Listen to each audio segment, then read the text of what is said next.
We're talking today with Immutep. The company is a leading biotechnology company. The stock has a code of IMM and a market cap of 215 million. We're joined today by Marc, who is the Executive Director and CEO. Marc, it has been a busy week news-wise for Immutep. You have made a couple of announcements to the market this week, which resulted in a modest reaction from Australian investors and traders. Overnight in the US, your NASDAQ listing had a huge positive move on extraordinary volume, which I believe even got the attention of NASDAQ, who gave Immutep a special mention at the close of trading. It was great to see this momentum carried into the Australian market today. Firstly, can you talk about both announcements that you released this week and why they are so significant for Immutep? Yeah, Paul. First of all, thank you very much. Great to be here. And indeed, we had two very important announcements during this week. First of all, we have been press releasing that we had a good discussion with the FDA in the United States regarding our most important center of gravity, which is non-small cell lung cancer first line, with our lead product eftilagimod. And of course, to discuss with the FDA and to get their support is a critical step when you develop a program and when you plan for late-stage development. So this has been a very important announcement. The FDA is, of course, the regulatory authority in the most important pharma and healthcare market in the world, quite frankly speaking. As simple as that, if you like.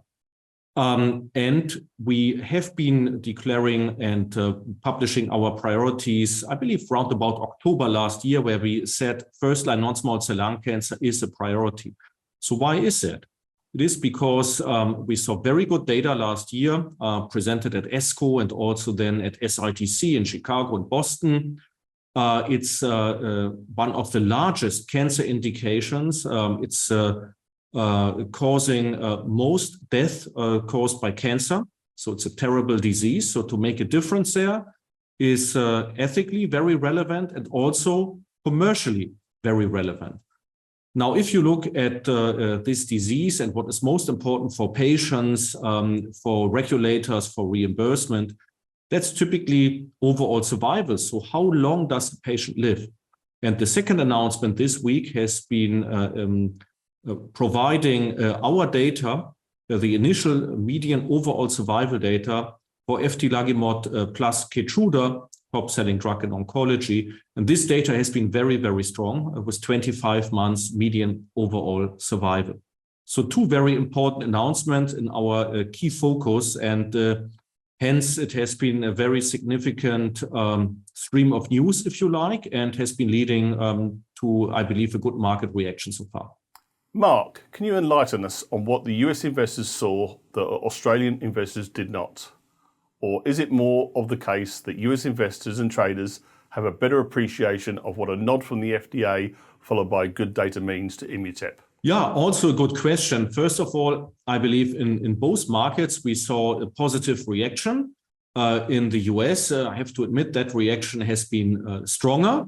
But both have been pointing into the right direction, and the Australian market has then been following up practically stronger a day later, but that's entirely fine. Of course, when you discuss with the FDA and when you are dealing with the pharmaceutical and biotech industry, there is a broader pool in the United States, broader than anywhere else in the world, quite frankly speaking. So the appreciation of the data in context of regulatory interactions and in context maybe also of benchmarking has been providing maybe a little bit a stronger start.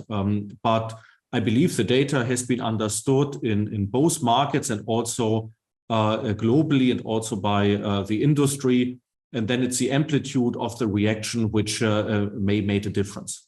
And finally, what should investors be looking out for news flow-wise over the coming months? Yeah, we don't even need to talk about months, actually. We can talk about weeks because we will present final data in second-line head and neck cancer beginning of June, so in about 2.5 weeks or so, at ASCO in Chicago, so the world's largest clinical oncology conference. And we will certainly have in second half of the year more mature overall survival data from TACTI 002, so related to the announcement where we said at a major upcoming medical conference second half of the year. We are adequately excited about it, as you will understand. We are also currently recruiting our TACTI-003 clinical trial in first-line head and neck cancer. Top-line data could be expected also in second half of this year. We have other clinical trials like INSIGHT-003 and also started APEX-003. We started also a trial together with Merck and Pfizer, as well as another one in soft tissue sarcoma. So there will be no shortage of news flow and data points. And I've just been discussing here our main product, eftilagimod. So we have also IMP761, one should not forget that, as well as our collaborations with Novartis and GlaxoSmithKline. So in other words, and I said it before, a lot to expect in the short term, in the midterm, and also in the long term. So we won't have much of a quiet time, I believe.